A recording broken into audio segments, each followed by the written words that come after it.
오늘 우리에게 주신 하나님의 말씀은 디모데후서 4장 9절부터 11절입니다.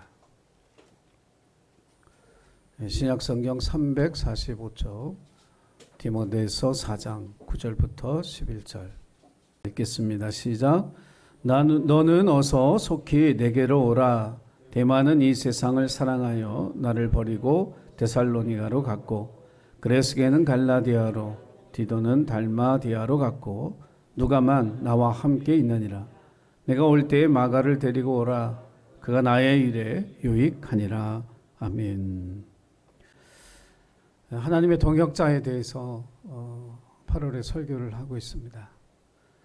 네 가지 차원의 동역자가 있지만 하나님의 동역자가 되지 못하면 교회의 동역자로, 또 목회자의 동역자로, 지체들의 동역자로 살아가기가 어렵죠. 우리에게 가장 중요한 과제는 하나님의 동역자가 되는 겁니다. 하나님이 능력이 없어서 동역자를 구하시는 것이 아니라 이 시대에 하나님을 사랑하고 하나님 경외하는 자들을 통해서 하나님의 일을 하시기 원하기 때문에, 하나님의 동역하시기 원하시는 마음이 있기 때문에 그 부르심에 응답해서 하나님, 내가 주님의 동역자 되어 살겠습니다, 믿음으로 고백하는 우리 예신교회 가족들이 되기를 주님의 이름으로 부탁을 드립니다. 오늘 두 번째, 저의 설교의 두 번째 이야기는 의사 누가에 관한 이야기입니다. 저희 아버지가 내심 제가 의사 되고 싶었으면 그런 마음이 있으셨어요. 제가 고등학교 2학년 때 이과 갔거든요. 제가 수학을 조금 잘했어요. 지금도 이제 부모님 모시고 병원 가면 내가 의사로 살았으면 어땠을까, 그런 상상을 하곤 합니다. 왜 어른들이 집안에 의사 하나 있었으면 좋겠다, 그런 얘기 하잖아요. 아니에요? 집안에 법하는 사람 하나 있었으면 좋겠다, 응? 하나 의사한 사람 있었으면 좋겠다, 그런 바람들을 얘기하는데, 여러분의 가정에, 또 여러분의 가족들 가운데 좋은 의사 선생님도 나오고, 또 법조계에서 일하는 그런 판사, 검사, 변호사 이런 분들도 나오기를 주님의 이름으로 축원합니다. 지금도 의사 괜찮아요, 그죠? 직업으로 따지면. 인터넷 뉴스 보니까 연봉 3억의 어느 지역에서 의사를 구하는데 지원하는 사람이 없다고 그러더라고요. 아마 그 지역이 조금 좀 어려운 지역이었는지 의사들이 가려고 하는 지역이 아닌지 몰라도, 여러분 연봉 3억 준다 그러면 가요, 안 가요? 네, 부르심 따라 가야죠. 네, 아멘하고 갈 사람들 많은데 의사들은 또 안 가나 봐요. 그거보다 더 받을 수 있어서 그랬는지 잘 모르겠지만, 히포크라테스라고 하는 사람, 의학의 아버지라고 우리가 부르는 그 사람이 기원전 5세기 460년부터 370년까지 산 사람인데, 이 사람이 어떤 사람이냐면 그 마술하고 철학하고 의학이 섞여 있던 시대에 의학을 따로 딱 빼내서 의사라는 직업을 만든, 의사라는 직업을 탄생시킨 사람이라 의학의 아버지라 그렇게 불리고 있습니다. 그리고 400년 정도 지나서 이제 오늘 우리는 신약 성경을 읽었는데, 디모데후서에서 의사라고 하는, 누가라고 하는 바울의 동역자를 성경 속에서 만나게 됩니다. 의사는 연봉도 괜찮고 사회적 명성을 얻을 수 있는 그런 기회도 가질 수 있는 직업이죠. 좀 텔레비전에 보면 오은영 박사라고 금쪽이 그뿐만 아니라 하여간 여러 군데 나와요. 근데 제가 본 거는 금쪽이 이거 보고 있는데, 저는 자주 안 보지만 아무튼 그거 나오시던 유명해져 가지고 선전도 하시더라고요. 이제 광고도 찍으시고, 세상 사람들이 부러워하는 그런 직업 중에 하나가 의사입니다. 근데 의사들 중에 만나보면요, 신앙이 좋은 의사들이 꽤 돼요. 예수를 참 신실하게 믿는 의사가 생각보다 훨씬 많습니다. 그래서 인간의 몸을 이렇게 들여다보면 병을 고치면서 그렇게 좋은 신앙인이 되는 이유는 뭐냐면 한계를 느끼거든요. 사람의 질병에 대해서 고친다라고 하는 게, 이게 의학이 계속해서 발전하고 있지만, 치료법도 약도 개발되고 있지만, 그러나 인간의 몸을 다 아는 건 불가능하다. 원인 모르는 병이 훨씬 많고 고칠 수 없는 병이 훨씬 많다. 의사들의 고백을 들어보면 사실 한 70% 정도는 우리는 모르겠다, 그렇게 고백하는 이야기를 들어요. 그래서 여러분, 인간의 몸을 알수록 또 치료할수록 하나님을 의지하게 되고 하나님의 지혜를 구하게 되는 그런 좋은 의사들이 있습니다. 미국의 얼바인이라고 하는 곳에서 개업으로 있는 제 친구가 하나 있습니다. 한국에 있을 때는 비뇨기과 전문 의사였고요. 미국으로 가서 다시 시험 봐가지고 의사가 되면서 가정의학과 선생이 됐습니다. 이 친구가 굉장히 좋은 크리스찬이에요. 개업을 하면서 자기 병원을 시작하면서 직원들보다 항상 먼저 출근합니다. 하나님 앞에 기도합니다. 하나님, 오늘 하루 만나는 한 사람 한 사람 가운데 역사하시고 함께 하시고 제게 지혜를 주셔서 그들을 제대로 치료할 수 있도록 하나님 내 손을 붙잡아 주시고 내 마음을 주장해 달라고 기도합니다. 하루 일과가 다 마치면 가장 늦게 퇴근합니다. 그날 차트를 다 이렇게 들여다보면서 하나님 앞에 기도합니다.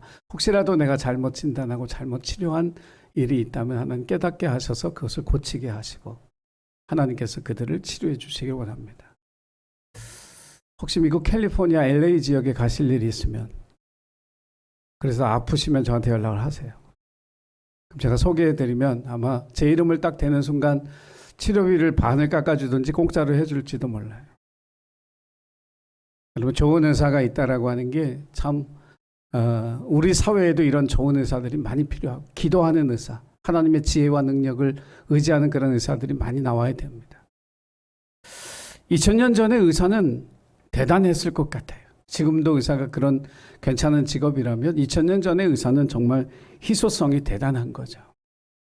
의사 한번 만나기가 너무너무 힘들었던 그런 시대였을 거예요. 그런데 누가는 자기 의사라고 하는 직업을 버리고 사도 바울의 동역자가 돼서 선교하는 일에 자기의 삶을 헌신했습니다.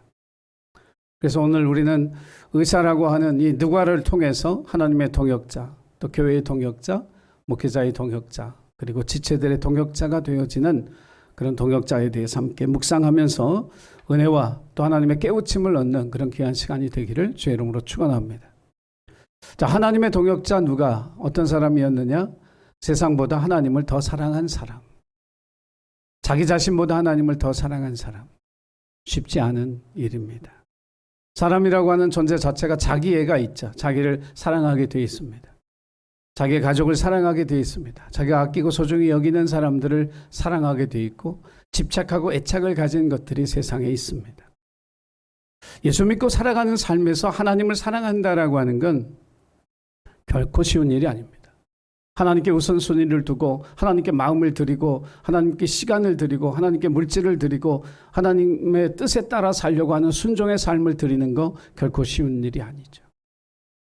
하나님을 사랑하지 않으면 불가능한 일입니다. 그래서 하나님이 아브라함에게 100세에 얻은 아들 이삭을 어느 날 나타나셔서 마치 심술궂은 할아버지처럼 모리아 땅으로 데리고 가서 네 아들을 죽여서 제물로 나에게 바쳐라, 그렇게 요구하셨습니다. 그 사건의 배경에 있는 것은 하나님이 아브라함을 시험하신 거죠. 야, 네가 나를 더 사랑하냐? 네 아들을 더 사랑하냐? 네가 세상의 것을 더 사랑하냐? 나를 더 사랑하냐? 이것을 하나님이 테스트해 보신 겁니다. 근데 이 이야기는 수천 년 전에 아브라함에게만 있었던 테스트가 아니라 오늘 이 시대를 살아가는 모든 그리스도인들에게 하나님이 던지시는 테스트예요. 넌 정말 날 사랑하냐? 아니면 이 세상의 것들을 더 사랑하냐? 이 질문을 우리에게 던지고 우리를 흔들어 보고 계신 거죠. 삶의 우선순위에 하나님을 둔다는 건 어려운 일입니다. 내가 세상에서 지금 애착을 가지고 집착하고 있는 것들을 포기하고 하나님을 경외하는 삶을 내 삶의 최우선순위에 두고 하나님을 사랑하는 것은 굉장히 어려운 일입니다. 그러나 하나님의 동역자된 의사 누가를 통해서 우리가 깨닫게 되어지는 동역자의 조건 중에 하나는 뭐냐면 하나님을 더 사랑하는 사람입니다. 오늘 우리가 읽은 본문의 말씀에 보면 세상을 사랑한 데마라고 하는 인물이 등장합니다. 사도 바울이 뭐라고 얘기했냐면 데마는 이 세상을 사랑하여 나를 버리고 데살로니가로 갔다 그랬습니다. 이 세상을 사랑하여 나를 버리고, 여러분 버림받은 기분이 어떤 건지 아세요? 버림받았다. 사도 바울이 얼마나 낙심했으면, 얼마나 상처를 받았으면 그냥 데마가 그냥 데살로니가로 가서 지금 내 옆에 없다가 아니라 세상을 사랑하여 나를 버리고 데살로니가로 갔다. 버림받은 바울의 마음의 상처가 읽혀지는 그런 부분이죠. 사도 바울의 제자였어요. 사도 바울 때문에 예수를 믿었습니다. 근데 이 사람이 열심히 있었어요. 그래서 아주 뜨겁게 믿었습니다. 그냥 복음을 받아들이는 속도가 너무 빨랐어요. 그래서 이름이 데마라고 하는 이 이름이 헬라어로는 다스리는 자인데, 이 사람의 믿음이 성장해서 사도 바울의 동역자가 되고 사도 바울과 같이 선교하는 사람이 되고 초대교회 1세기 교회의 크리스찬 리더, 아시아 지역에 있는 교회 리더로 사도 바울과 함께 사역을 했습니다. 열정이 뜨거웠기 때문에 사람들을 찾아다니면서 예수 믿으라고 권하고 전도하고 그 사람들을 하나님 앞으로 불러내고 그런 일에 앞장섰던 사도 바울과 같은 열정을 가진 사도 바울을 닮은 그런 사람이었어요. 그의 마음속에 말하지는 않았지만 내심 내가 예수를 위하여 죽을 수도 있겠다, 내가 순교할 수도 있다라고 하는 그런 각오가 되어져 있던 그런 사람이 데마였습니다. 그런데 그 믿음이 흔들렸습니다. 아마 사도 바울은 데마야말로 끝까지 나하고 같이 이 모든 고난을 견뎌내고 내 곁에 있을 것이다 라고 생각했던 그런 사람, 그래서 그런 기대가 있었기 때문에 배신감이 더 커서 세상을 사랑해서 나를 버리고 가버렸다, 이렇게 탄식하듯이 디모데후서에 쓰고 있는 것이죠. 인생을 살아가면서 우리의 믿음이 한결같으면 얼마나 좋을까. 좋은 일이 있을 때도 기쁜 일이 있을 때도 하나님 앞에 감사할 뿐만 아니라 고난과 역경과 어려움이 닥쳐도 하나님 감사합니다 할 수 있는 그런 한결같은 신앙인이 되기를 주의 이름으로 축원합니다. 근데 실제로 우리가 살아가면서는 그렇지 않습니다. 힘들고 어려운 일이 있으면 지옥에 떨어진 것 같고, 즐겁고 행복한 일이 있으면 천국에 사는 것 같죠. 우리의 믿음이 항상 한결같기가 힘들어요. 바로 그 순간 역경과 고난 앞에 섰을 때 여러분의 마음을 주님이 붙들어 주시고 여러분의 믿음이 견고히 서서 그 고난 속에서도 하나님을 바라볼 수 있을 뿐만 아니라 그 고난 속에서도 하나님의 약속의 말씀을 붙들고 소망으로 여러분의 삶에 하나님이 주시는 은혜와 희망이 가득한 그런 삶을 살아가기를 주의 이름으로 축원합니다. 사도 바울이 로마의 죄수로 압송되어 살아가던 그 시기 자체는 4년 이상이었을 것이라고 추정이 됩니다. 근데 처음에 감옥 생활을 할 때는 일종의 자유가 있었어요. 그러니까 어떤 자유냐면, 왜 재판을 들어가기 전까지 이 사람의 죄가 정해지지 않았을 때는 거주지를 정해놓고 그곳에 사람들이 찾아와서 바울과 함께 교제하고 만나고 하는 것에 대한 제약이 없었습니다. 자기가 가까운 곳에 가서 누구를 만나야 되겠다, 허락을 받으면 가서 사람들 만나고 올 수 있는 그런 죄인이긴 죄인이지만 자유가 있는 그런 죄인의 삶을 한 2년 정도 이렇게 살았어요. 그러다가 재판이 시작이 되면서 이제 옥에 갇힌 거죠. 진짜 교도소에 딱 들어가 있는 그런 상황인 거예요. 발에는 착고를 채우고 이 사람의 형이 정해지기 전까지는 이제 나갈 수 없는 자가 된 거죠. 데마의 믿음이 그때 흔들렸습니다. 가만히 보니까 이 분위기가 바울이 죽을 것 같아요.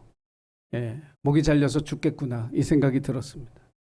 다시 오실 것 같았던 예수님은 아직 기미가 안 보여. 예수님이 오실 그런 기대, 이 희망을 갖기가 힘들어요. 이 고난 속에 있을 때 결국 많은 사람들이 교회를 떠나고 하나님을 떠난 것이죠. 데살로니가로 갔다라고 하는 이 말은 그냥 단순히 그가 로마에서 데살로니가로 옮긴 지역적인 이동을 의미하는 것이 아니라 그의 마음속에 예수 그리스도의 보혈로 죽었던 옛사람이 다시 움직이기 시작했다라고 하는 그런 영적인 흔들림을 상징하고 있는 이야기입니다. 여러분, 우리가 예수를 믿으면요, 우리 옛사람이 십자가에 예수와 같이 못 박혀야 하는 줄로 믿습니다. 이게 완전히 죽지 않으면 언제든지 상황을 만나고 기회를 만나면 이게 다시 살아나서 이 옛사람이 다시 작동하게 돼 있습니다. 예수로 인해 거듭난 사람은 하늘의 소망으로 살지만 우리가 십자가에 못 박아 예수와 함께 죽었던 그 옛사람이 다시 살아나면 땅의 것을 추구하며 땅의 것에 집착하고 애착하며 옛사람 그대로의 모습대로 다시 살아가게 되어지는 그런 모습이 나타나게 되는 거죠. 아브라함이 하란에서 가나안에 왔을 때 가는 곳마다 제단을 쌓으며 하나님 예배하고 살았습니다. 그의 마음은 하나님을 향해 있었지만 그의 몸은 점점 남방으로 옮겨가고 있었습니다. 믿음을 가지고 살아가는 사람도 우리 입술로 하나님 찬양하고 우리의 마음으로 하나님을 경외하지만 우리의 삶의 이 습관, 익숙해진 이 습관, 옛사람의 이 습관대로 살아가는 이 속성이 나타나는 거예요. 하란과 가장 비슷한 삶의 환경을 가진 지역으로 점점 내려가다가 이집트까지 갔습니다. 아내를 누이라고 속이고 창피를 당하면서 목숨을 구걸하고 그곳에서 나왔죠. 야복강에서 하나님과 씨름하면서 형과 화해하고 이제 정말 완전한 자유를 얻었고 완전한 편안함을 얻었던 이 야곱이 베델에서 하나님과 했던 그 약속을 그가 잊어버립니다. 그래서 하나님의 은혜를 받았는데 그러면 하나님께 내가 약속하고 돌아와서 내가 베델에서 하겠다고 하는 그 약속을 지키러 베델로 가야 되는데 야곱의 선택은 무엇이었느냐 하면 자기의 양떼, 자기의 짐승의 떼를 가장 목축하기 좋은 땅 세겜이라고 하는 곳이었어요. 그는 베델로 가지 않았습니다. 하나님의 약속을, 하나님과의 약속을 지키기 위해서 움직인 것이 아니라 자기 삶의 현재에 충실하기 위해서 그는 세겜으로 갔고 그곳에서 우리가 아는 대로 성경의 이야기를 보면 그가 그의 딸 디나로 인한 큰 공경을 치르고 그곳에서 도망쳐서 베델로 올라가게 됩니다. 결국 하나님의 계획대로 되어졌어요. 그런 과정이 없었으면 얼마나 더 좋았을까. 그러나 아브라함이나 야곱이나 믿음의 조상들의 이야기를 통해서 하나님이 우리에게 주시는 교훈은 뭐냐면 우리의 옛사람이 죽지 않으면 예전의 습관대로 속성대로 살아가는 그 삶이 다시 시작될 수 있다라고 하는 것입니다. 마태복음 16장 24절에 누구든지 나를 따라오려거든 자기를 부인하라. 자기를 부인하라고 하는 이 말씀은 너 자신을 사랑하기를 멈추라는 것이고 동시에 네가 세상에서 사랑했던 것들에 대한 사랑을 끊으라고 하는 이야기입니다. 예수를 따르는 사람에게 이 믿음의 결단이 있어야 한다라고 하는 이야기예요. 누가가 의사입니다. 의사의 직업을 때려치고 어느 날부터 사도 바울을 쫓아가기로 결심했습니다. 대략적으로 의사 누가의 회심의 때가 AD 50년경이라고 이야기해요. 바울의 전도를 받고 이제 바울을 쫓아 나도 예수 믿고 살아가겠습니다라고 이야기했을 때 가족들이 얼마나 뜯어 말렸을까요? 왜 그 좋은 직업을 버리고 왜 그렇게 유복하게 행복하게 살아갈 수 있는 물질적인 것이 보장되고 사회적 지위가 보장되는 의사라고 하는 직업을 버리고 왜 무엇 때문에 사도 바울이라고 하는 예수라고 하는 그 기독교를 네가 왜 믿고 그를 쫓아가야 되느냐? 말이 안 된다. 친구들도 막 무지하게 뜯어 말렸을 거예요. 그러나 누가는 자기를 사랑하신 하나님의 놀라우신 사랑을 경험하고 사도 바울을 통해서 복음의 능력을 체험하고 나도 이 복음을 위해서 예수를 위해서 살아가야 되겠다. 이제는 세상을 사랑하는 사람이 아니라 하나님을 더 뜨겁게 사랑하는 삶을 살아야 되겠다 결심하고 예수를 쫓아갔던 거죠. 의사로서 직업을 때려치고 선교사가 되어지는 그 일은 세상보다 하나님을 더 사랑했기 때문에 가능한 그런 일이었습니다. 요한복음 6장에 보면 많은 사람들이 예수님이 행하신 기적을 보고 예수님을 따라왔습니다. 그러다가 이제 바리새인들과의 논쟁을 통해서 예수님의 말씀을 들은 많은 사람들이 실망해서 예수를 떠나갔어요. 예수님이 남은 제자들에게 물었습니다. 너희도 가려느냐? 그랬더니 베드로가 6장 68절에서 이렇게 이야기했습니다. 우리 같이 그 말씀을 읽어보겠습니다. 요한복음 6장 68절입니다. 자, 시작. 시몬 베드로가 대답하되 주여 영생의 말씀이 주께 있사오니 우리가 누구에게로 가오리이까. 베드로는 십자가에 못 박히겠다는 예수님을 뜯어 말리다가 사단이라고 책망받은 사람입니다. 자기 목숨을 잃는 것이 두려워서 예수를 3번이나 부인했던 사람입니다. 부활하신 주님을 두 번이나 만났지만 제자들을 이끌고 디베라 바닷가로 가서 고기 잡자고 선동했던 사람이 베드로입니다. 그럼에도 불구하고 그가 주님에게 남아있을 때, 부족하고 연약한 그가 주님을 끝까지 버리지 않았을 때 십자가에 거꾸로 매달려 순교하는 그런 하나님의 일꾼으로, 하나님의 동역자로 우리에게 남아있게 되었습니다. 사랑하는 예신교회 가족 여러분,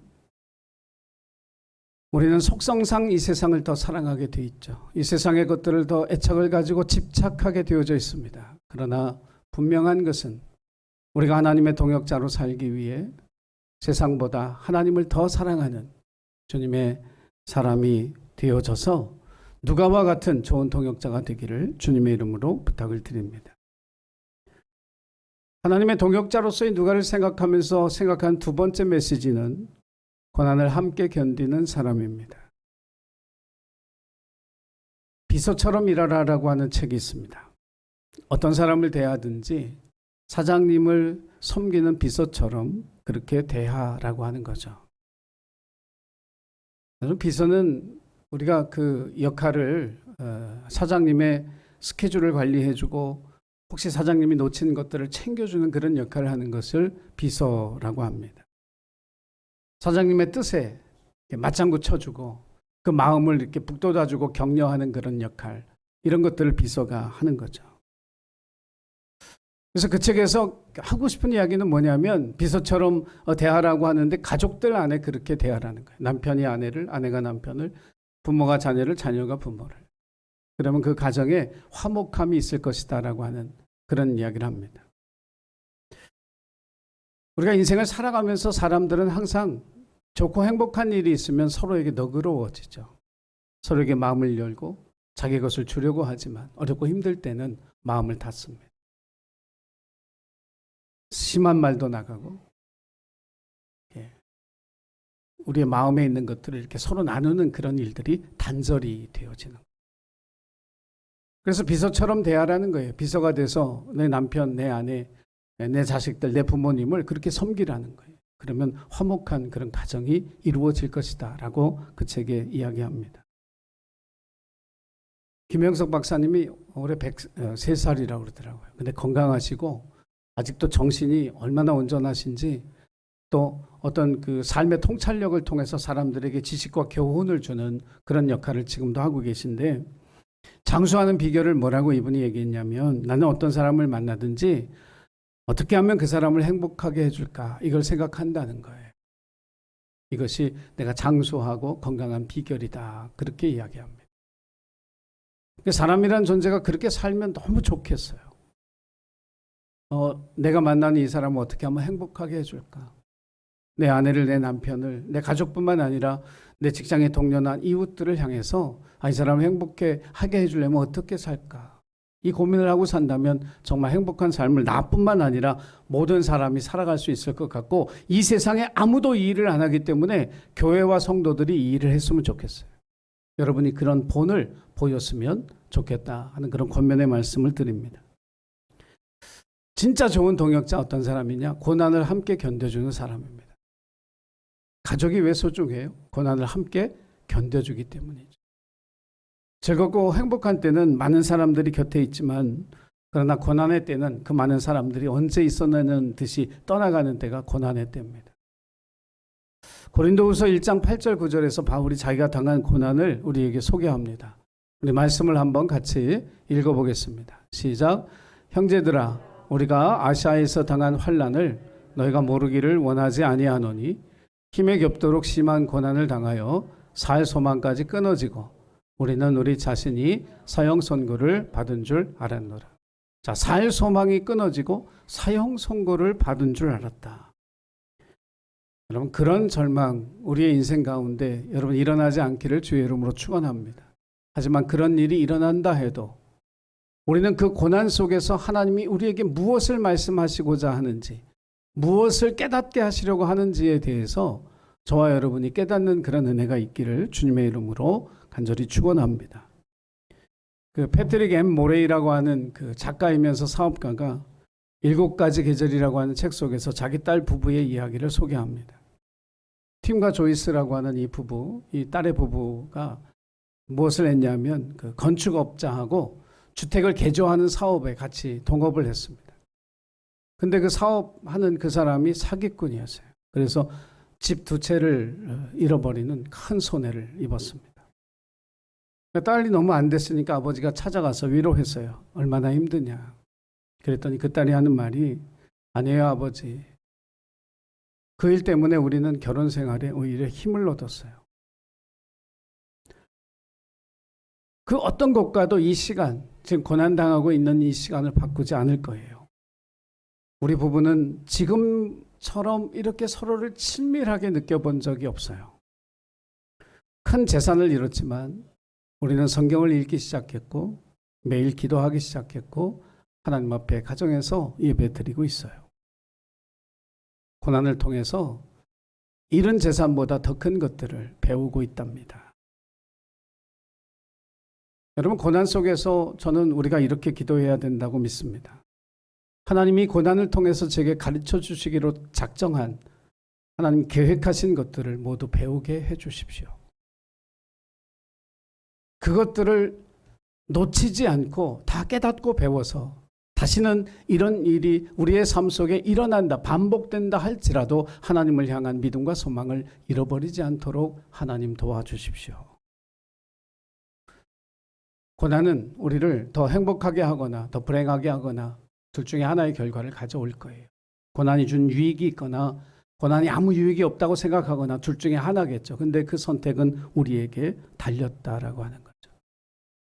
재산을 잃어버렸기 때문에 부부는 더 견고하게 하나가 되어져서 하나님이 예배하는 믿음의 자리로 나아갈 수도 있고, 아니면 그 고난 때문에 서로의 탓을 하며 불행한 결과를 가져올 수도 있죠.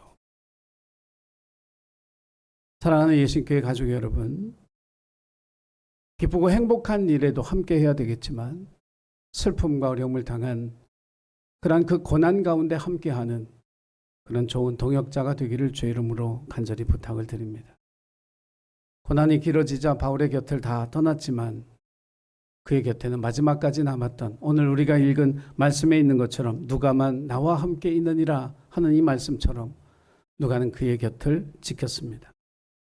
바울에게 하나님의 위로와 소망의 증거가 된 사람이 누가인 것처럼 저와 여러분이 이제는 누군가의 누가가 돼서 하나님이 당신을 위로하고 하나님이 당신에게 소망을 주고 있다라고 하는 그 믿음의 증거가 되는 우리 예신교회 모든 가족들이 되기를 주님의 이름으로 부탁을 드립니다. 그래서 하나님의 동역자로서 말씀드린 대로 세상보다 하나님을 더 사랑하는 사람, 고난을 끝까지 견디는 사람, 이 두 가지가 여러분의 삶에서 지켜질 때 하나님께서 누가를 통해서 맺어진 그 귀한 열매를 우리의 삶에도 맺어주실 줄로 믿습니다.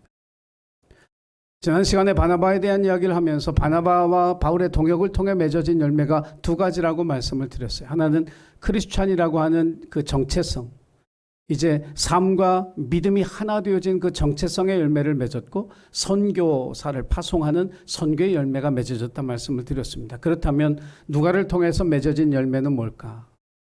그것은 신약 성경의 가장 중요한 두 책, 누가복음과 사도행전이라고 하는 이 두 책이 누가를 통해서 우리에게 전해지게 되었습니다. 누가복음은 복음서를 더 풍부하게 만든 책이고, 사도행전은 1세기 교회, 초대교회의 성령의 역사를 기록한 책이에요. 교회사에 없어서는 안 될 중요한 책이죠. 오늘 우리에게 남은 이 두 책이 얼마나 귀하고 복된 열매인지 몰라요. 근데 이 두 책은 누구에게 쓰여졌냐 하면 누가복음 1장 3절에 보면 데오빌로 각하라고 하는 사람에게 쓰여졌고, 사도행전 1장 1절로 2절에 보면 데오빌로라고 하는 사람이 또 나옵니다. 그 말씀을 우리가 이 시간에 같이 읽어보겠습니다. 사도행전 1장 1절로 2절 시작. 데오빌로여, 내가 먼저 쓴 글에는 무릇 예수께서 행하시며 가르치기를 시작하신부터 그가 택하신 사도들에게 성령으로 명하시고 승천하신 날까지의 일을 기록하였노라. 이게 누가복음을 얘기하는 거예요.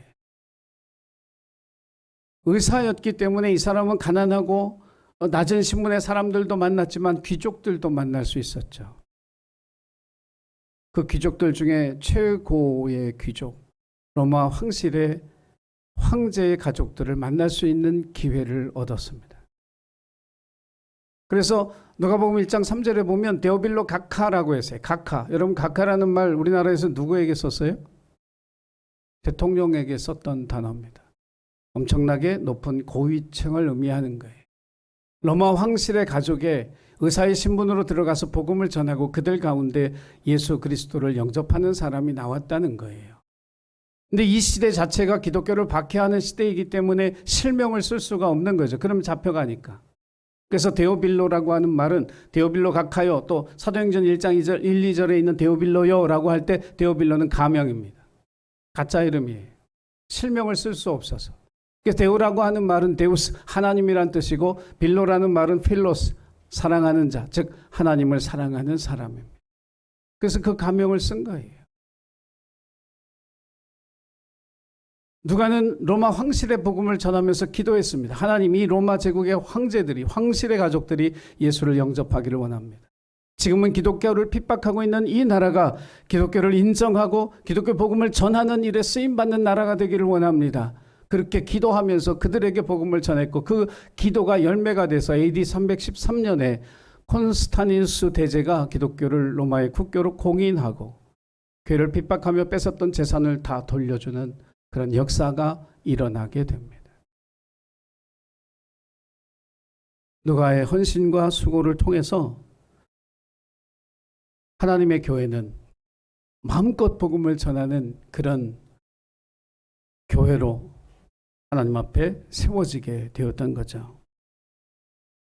그가 기록한 누가복음서는 오늘 우리에게 주는 귀중한 교훈들이 많이 있어요. 마태복음이나 마가복음이나 요한복음이 갖지 못한 독특한 관점. 왜냐하면 이 누가는 유대인이 아니거든요. 수리아 출신의 헬라인, 이방인으로서 복음서를 기록하면서 그는 가장 먼저 어린아이들의 중요성을 이야기했습니다. 천국은 어린아이의 것이다. 유대인들에게 있어서 어린아이들은 아무것도 아니죠.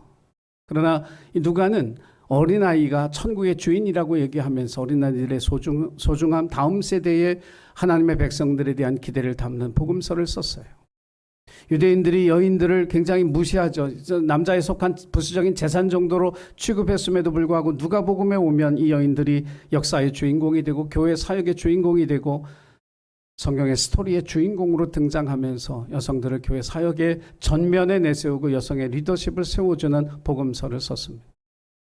유대인들이 무시했던 세리와 죄인들, 삭개오의 이야기를 통해서 이들도 아브라함의 자손이고 하나님의 구원이 이들에게도 임하였다고 선포합니다. 선한 사마리아 사람의 비유를 통해서 이방인들과 단절하고 장벽을 쌓았던 유대인들과 달리 하나님은 이 사마리아 사람들도 사랑하시고 그 선한 일을 행한 사마리아 사람처럼 살아야 된다라는 메시지를 우리에게 남겨줌으로써 하나님의 구원이 단지 유대인 거기에 한정되지 아니하고 이방의 백성, 이방의 땅으로 가야 된다라고 하는 이 세계 선교의 지평을 열어간 그런 귀한 복음서가 우리에게 남아있게 됐습니다. 하나님과 동역을 통해서는 반드시 열매가 있어요.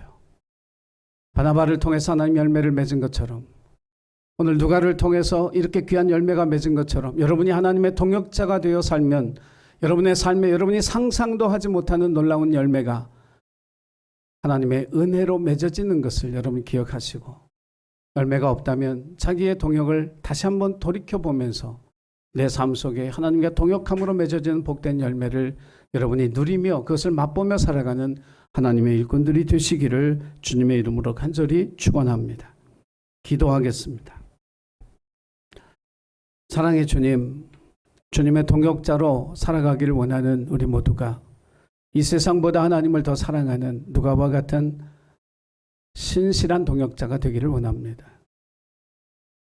무엇보다 고난에 참여하여 소망을 향하여 나아가는 끝까지 고난을 견디고 믿음으로 승리하는 하나님의 동역자들이 되게 하셔서 우리의 동역을 통해 복된 열매, 아름다운 열매, 풍성한 열매가 이 땅의 많은 사람들에게 나누어지는 귀한 은혜가 우리의 삶에도 있게 되기를 간절히 소원합니다. 사랑하는 예신 가족들 모두가 신실한 하나님의 동역자로 바로 세워지는 그날까지 주님 도우시고 역사하시고 함께하여 주옵소서.